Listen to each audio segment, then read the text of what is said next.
Tonight on KPBS Evening Edition, fighting murder accusations. The defense continues its case for Eddie Gallagher. A live report on what happened in court today and why attorneys say the Navy SEAL is innocent. Plus, will Claremont stay a quiet bedroom community? How many more homes the city wants to add and how residents feel about the plan. And city council elections in San Diego County, the switch to district elections was meant to increase diversity. But is it working? KPBS Evening Edition starts now.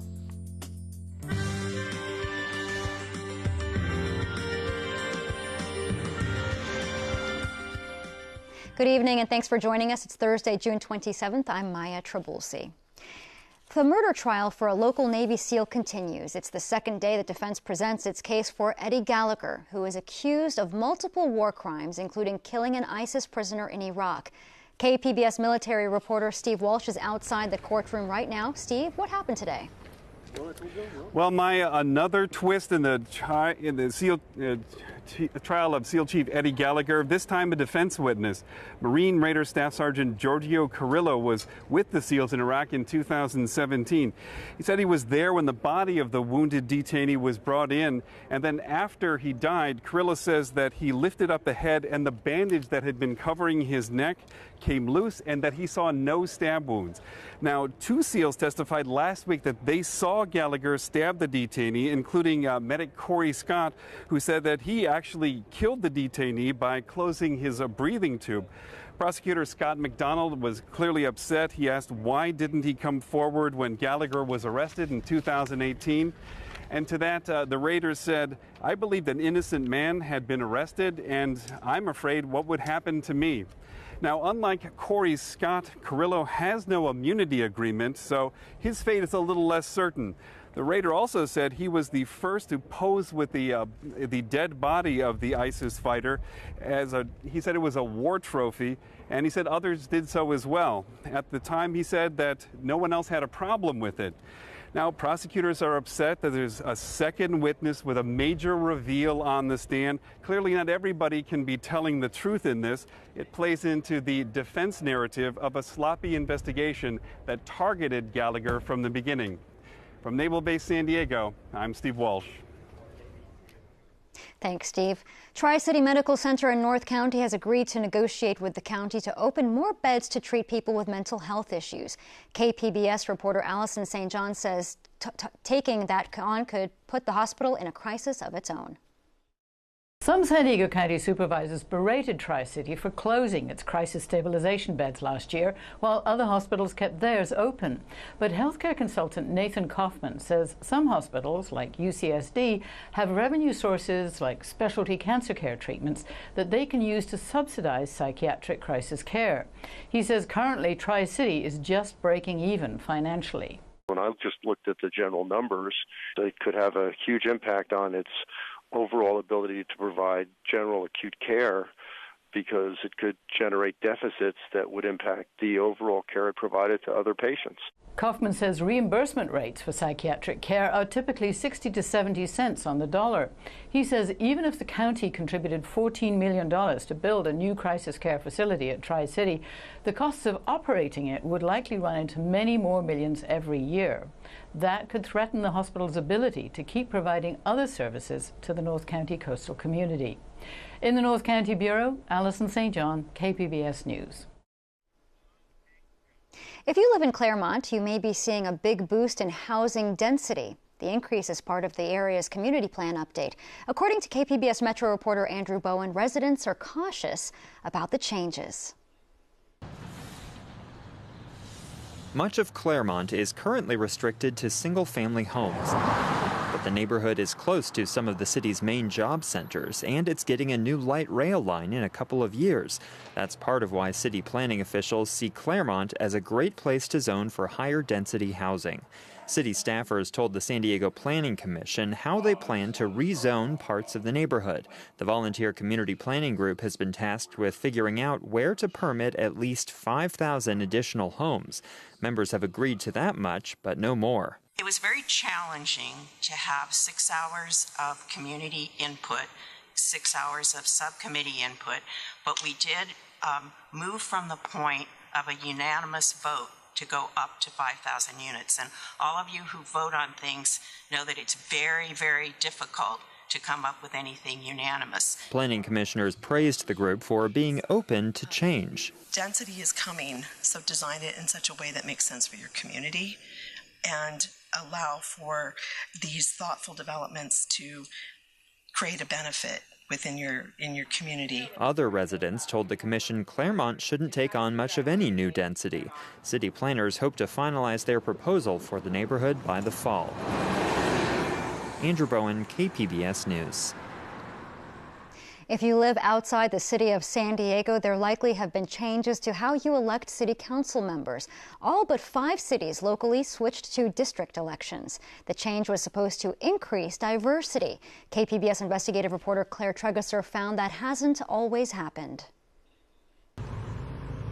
Congratulations! I'm so excited. So when is the due date? November. Escondido City Councilwoman Consuelo Martinez is making the rounds in a busy neighborhood park. It won't be hot then. It'll be nice. No, I just have to get through the whole summer. She chats with a young couple eating ice cream, then stops by a group gathered at picnic tables for a birthday party. She can't walk a few feet without running into someone she knows. I know, talk about perfect timing. I always run into people at the park. And that's the point of council districts, to have someone like Martinez represent her neighbors.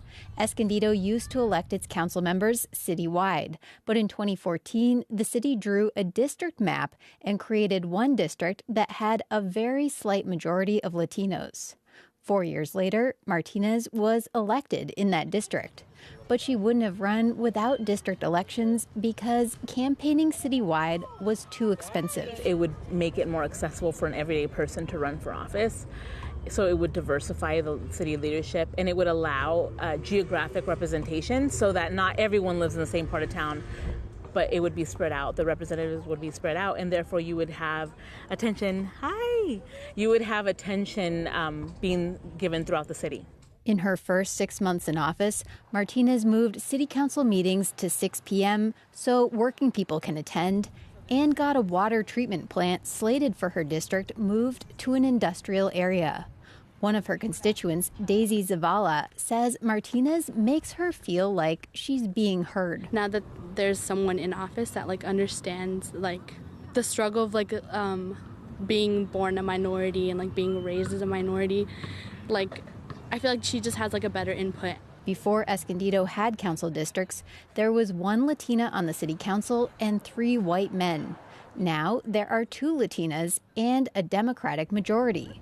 But in other cities, switching to district elections hasn't increased diversity.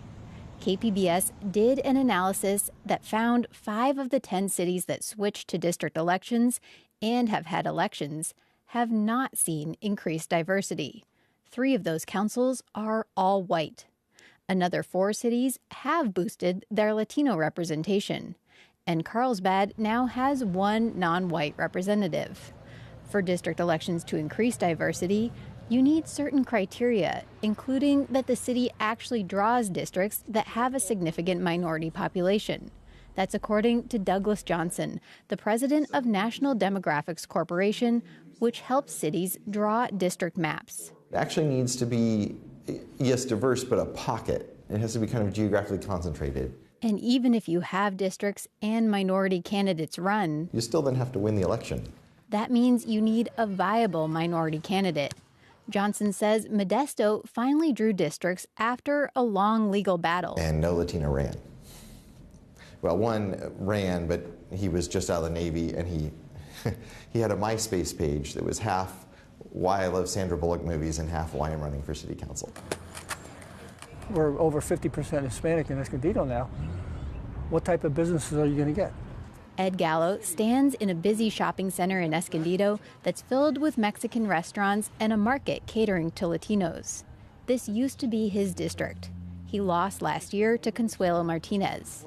But he says other minority candidates, such as Councilwoman Olga Diaz, were able to win seats in citywide votes. How did that happen?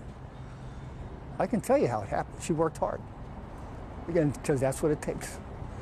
And she raised some money, and That's what it takes to get elected. He worries having council members represent individual districts means they won't be looking out for the good of the city. You're involved in the entire city, and every decision you make doesn't just involve people in your district, it involves everybody in the city.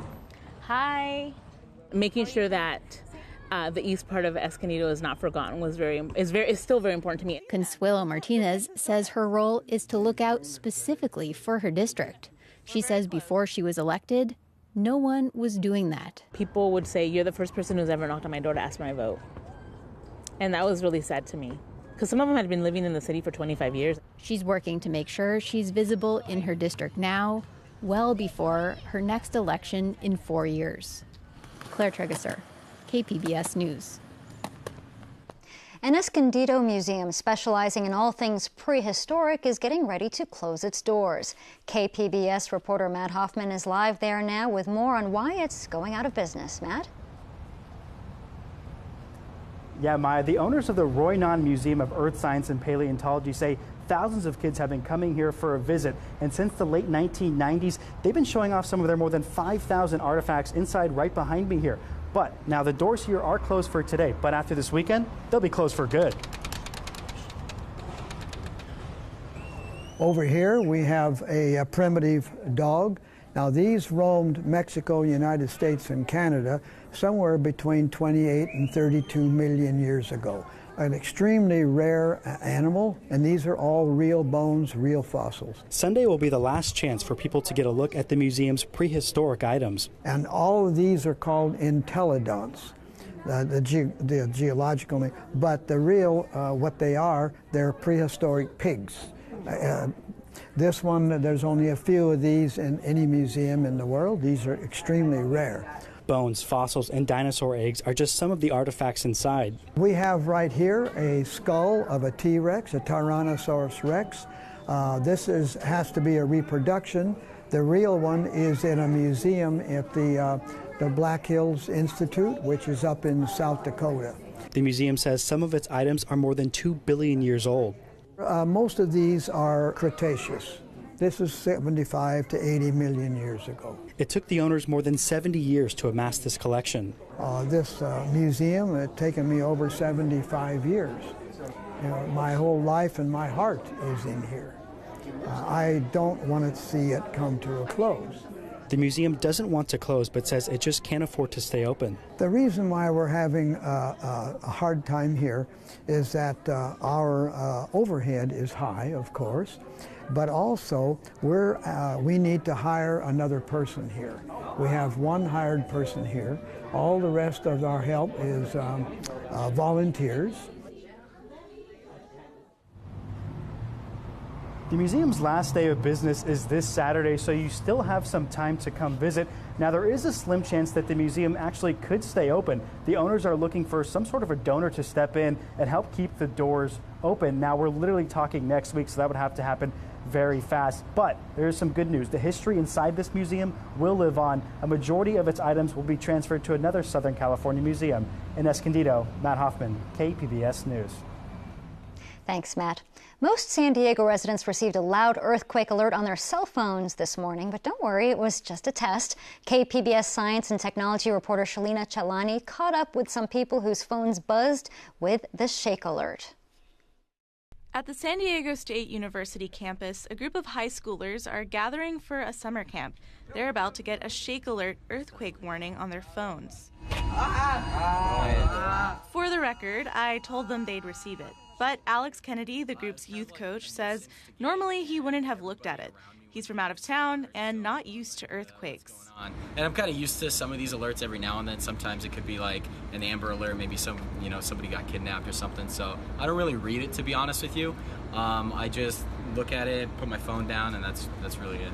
Shake Alert is like an Amber Alert, but it also uses sensors to detect when an earthquake has just happened, and it uses that to warn people before more damaging shaking arrives. So this very loud alert would mention the earthquake.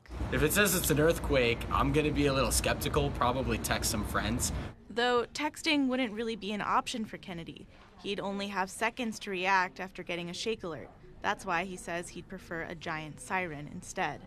But down the street, another campus visitor, Ray Johnson, who's here with the high school group, says he liked the alert and was just happy he got any notification.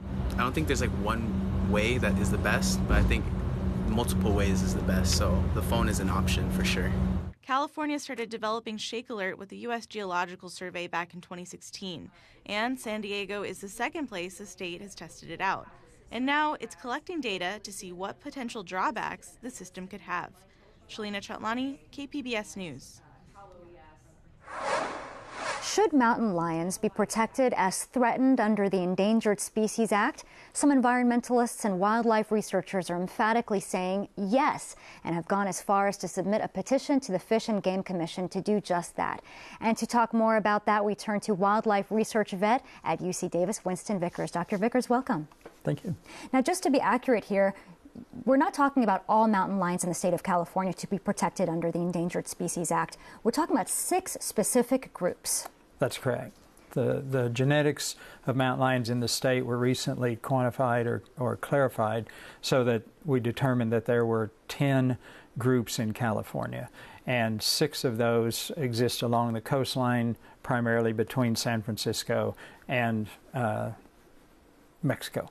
And so those 6, all relatively small individual groups that are divided up by highways and development, have risks that are higher than mountain lions elsewhere in the state, risk of extinction. Because of urbanization. Because of urbanization and highways. And because of that, they are potentially going into what's being called an extinction vortex. What is that?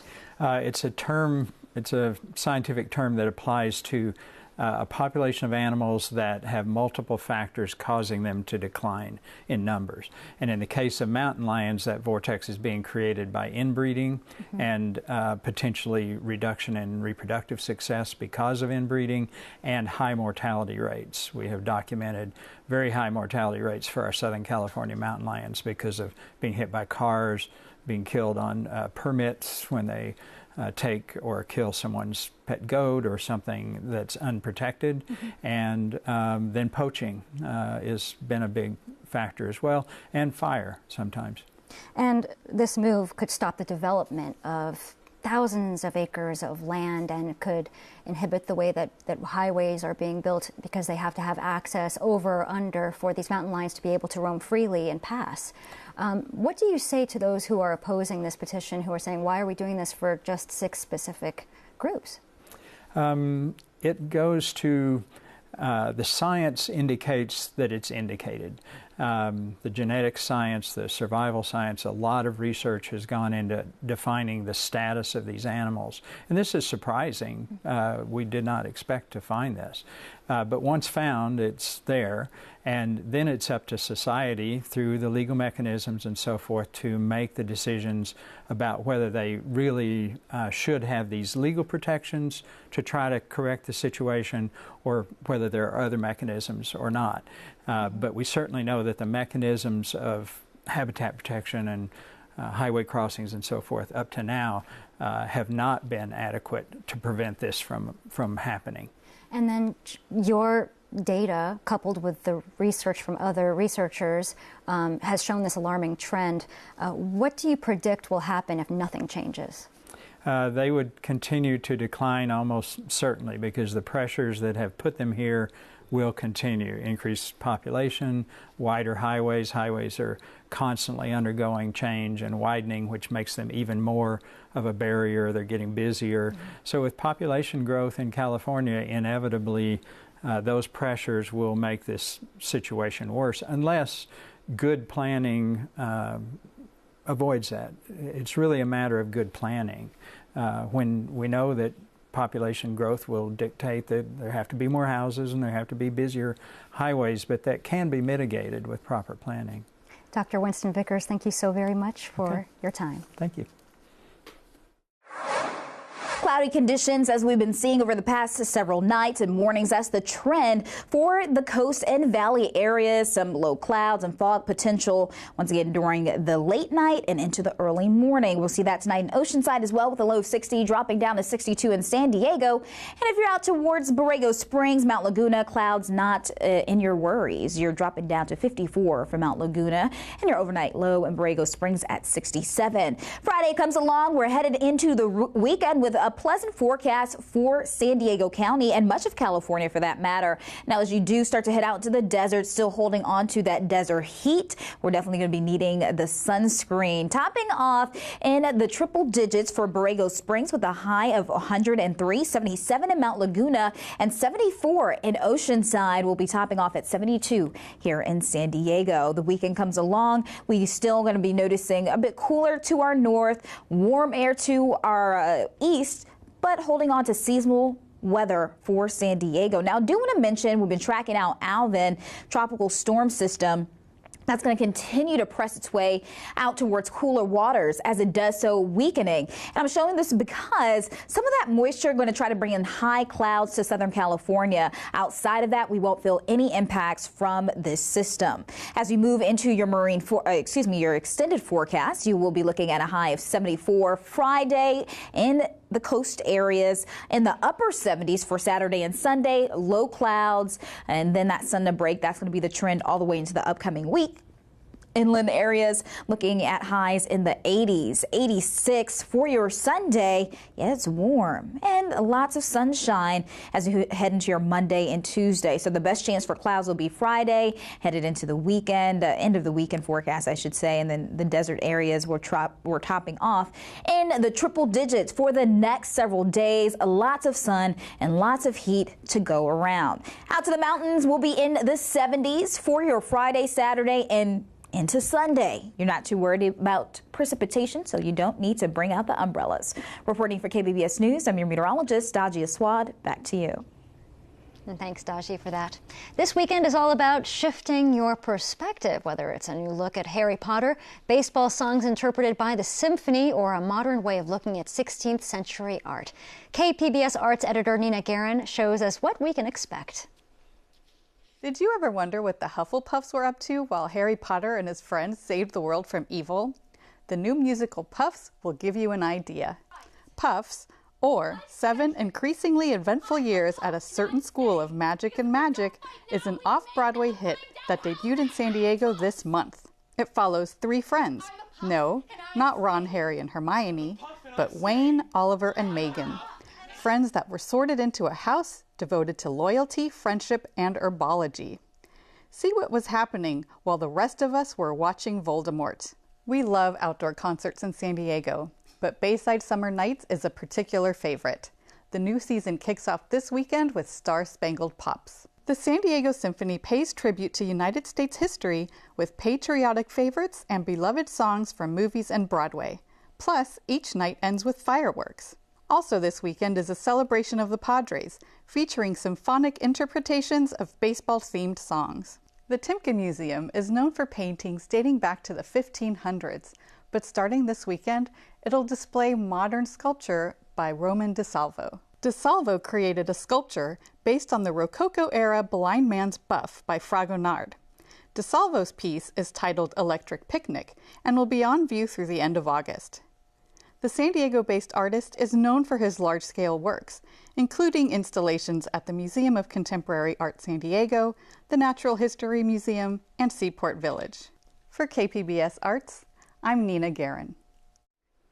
NASA is currently protecting a treasure chest of moon rocks brought back from the Apollo lunar landings. John Moan from the Associated Press explains why the protection is so important. In this heavy-duty safe at Houston's Johnson Space Center, NASA guards what astronauts brought back from the Apollo lunar landings, a treasure trove of moon rocks. But I mean, the fact that in 1969, with less computing power than your smartphone has, people flew 500,000 miles round trip to the moon and back and survived, and then managed to bring all these amazing rocks back that have taught us about the entire solar system. It's just, as a geologist, these are the holy grail And to get in to see space dust and boulders, you have to wear protective clothing and go through airlocks to not contaminate the samples. The scientific wow factor of what the lab holds is not lost on those who work there. They're actually priceless. I mean, we at this point, we can't go back and get any more. The moon rocks are also priceless for what they provide scientists around the world. Opportunities to learn more about our own planet, solar system, and universe. And there's 125 groups around the world who are actually studying the samples. So it's my job to get them the best samples possible and actually make everyone else's science better. The Space Agency's lab holds most of the 842 pounds of rocks and particles astronauts collected over various Apollo missions. The rest are in storage in New Mexico or out among other researchers. It gives us information on the earliest history in our solar system where that record just doesn't exist anymore on the Earth. And on the 50th anniversary of landing humans on the moon, NASA is going to crack open never-before-viewed samples held for decades in metal vacuum tubes. So the two that are going to get opened are this one here and that one there. Why the wait? Because scientists figured 5 decades ago technology would be better now. Science instruments are 4, 5, 6 generations more sensitive, and we can do more with the milligram than we could do with the gram back then. New rocks that will make ripples in researching our celestial companion. Each time I put my hands in the cabinet and pick up a sample, I think about, okay, this came from the moon. Reigniting our fascination with space, if and when we take a shot at returning to the moon. John Moan, Associated Press, Houston. And you can find tonight's stories on our website, kpbs.org/evening edition. Thank you for joining us tonight. Have a great evening.